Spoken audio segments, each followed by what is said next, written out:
So there's a theory that everybody has some sort of teacher, somebody that's inspired them, a mentor, someone that's inspired them from when they were young. And just think about you. Have you got a mentor? Have you got a teacher, someone special that inspired you?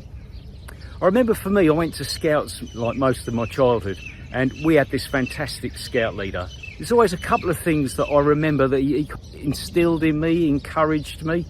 One time I remember I was about sort of 14 years old, I think I was, 14, 15. You know, when you're a little bit shy, a little bit nervous, and someone came up to talk to me, and yeah, it was another adult, and asked me how the camp had gone in the summer.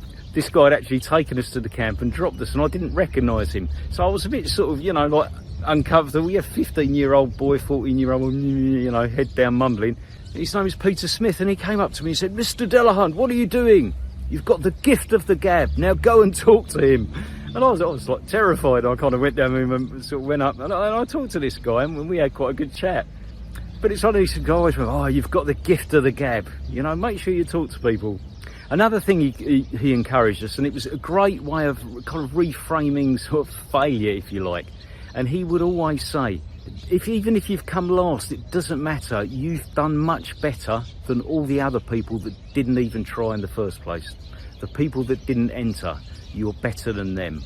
And it's something I've always remembered, you know. It's all part of the learning process. If you do something, you fail, and do it better the next time. You're much better than those that are just sitting, you know, I suppose nowadays, trolls sitting on their laptop, you know, saying about how someone else is failing, and you know, they're just typing away.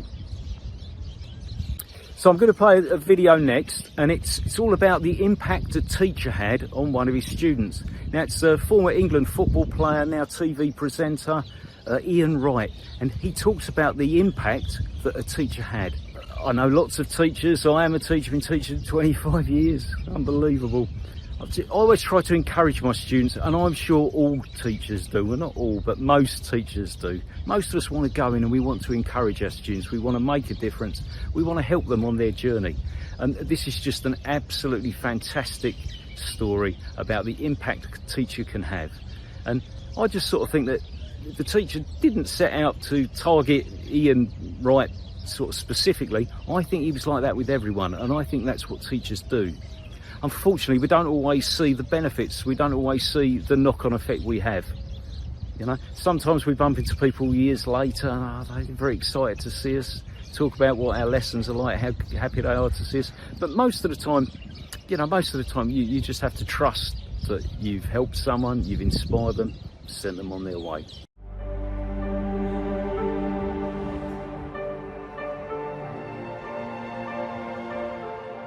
Mr. Pigden, he wanted to teach, and he probably wanted to teach because he wanted to find a student that he could change their lives, and it was me. I was the guy. I can't even tell you, sometimes I think about him literally every day. He gave me some self-worth. He made me feel like I was important. I remember when I met him again, it was really strange. Hello, Ian. Long time no see. Mr. Pigden, you're alive. I'm alive, he says. How are you doing? I can't believe it. Someone said you was dead. As you see, I'm very much in, and I'm so glad you've done so well with yourself. I don't know what to say. God, I can't believe it. I can't believe it. I don't know why I didn't tell Mr. Pigden about what was happening at home, but just having his encouragement really helped. I want to leave you with this great quote. A good teacher can inspire hope, ignite the imagination, and instill a love of learning. So if you are a teacher, think about how you can impact your class when you next go in. Ask yourself, how can I help these guys? Go in and have a great lesson. All the best, and good luck with the rest of the school and academic year. And please remember to like and subscribe to the channel. Thank you very much. Hopefully you like a few of the other videos. Bye-bye. I remember him saying that he was more proud of the fact that I played for England than him flying over fucking Paris. Oh, Ian. I love that man.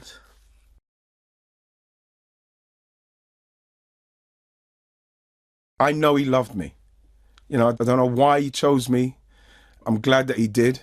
He was the one who taught me about Jimmy Greaves and making sure when you finish, Ian, when you're going through with the goalkeeper, look for the space, score beautiful goals.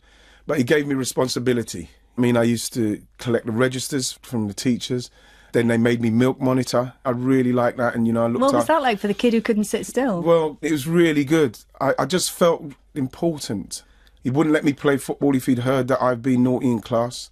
He just gave me a sense of feeling like I had some use.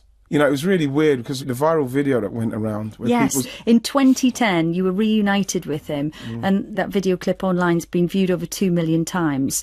You had thought that he had passed away. You'd been told incorrectly. Couldn't find him. I was doing a television show and there's a bit in it where I had to go back to the ground and just sit in the director's box.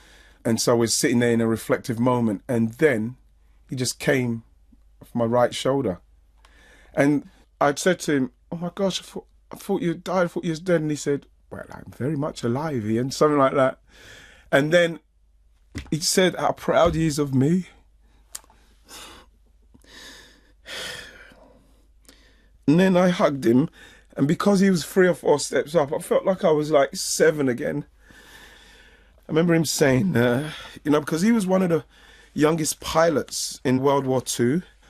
And when we won the war, he was one of the pilots chosen to do the flyover of Buckingham Palace, right? So I remember him saying that he was more proud of the fact that I played for England than him flying over Buckingham Palace. Oh, Ian. I love that man. Gosh, man, I'm so sorry to people who are listening. I'm just turning into this bumbling, crying guy. But They'll all be crying with you, Ian, don't worry. when he said that, he changed my life just by recognising, I don't know what it was when I was standing outside that classroom, that I needed more. And he gave it to me. And, you know, to be able to unveil his plaque at Turnham Junior School was the greatest thing I've ever done in my life, to be honest. It's the greatest man in the world.